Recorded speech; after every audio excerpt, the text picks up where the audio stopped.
আমি যে লড়াই করি, আমি জিতবো কিনা এটা ইম্পর্টেন্ট না, কিন্তু আমার পিছনের সৈনিকরা আমার কি দেখতে চায় জানেন? আমার গাছ দেখতে চায়।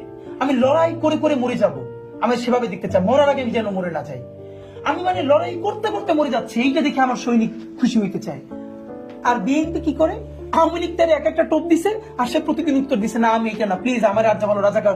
ওইটা বললো বেটা বিএনপি হলো একমাত্র মুক্তিযোদ্ধা, তোরা সব রাজাকার, তোরাই যে পাকিস্তানে ছিল না। মানে বলেন তো, যে বিএনপির কেউ পাকিস্তানে ছিল মুক্তিযুদ্ধের সময় নাকি আওয়ামী লীগের ছিল? আওয়ামী লীগের পাকিস্তানের ভাতাকে বিএনপি কেউ খাইছে নাকি আওয়ামী লীগের খাইছে? এইটুকুন বলবার মতো হিম্মত দেন ওনাদের নাই।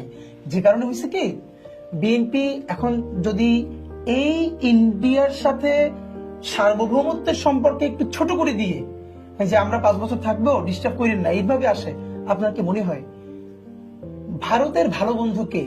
বিএনপি আর আওয়ামী লীগ দুইটা অপশন, এইতে বিএনপি কোনোদিন আওয়ামী লীগের থেকে বেশি নাম্বার পাবে ভারতের কাছে?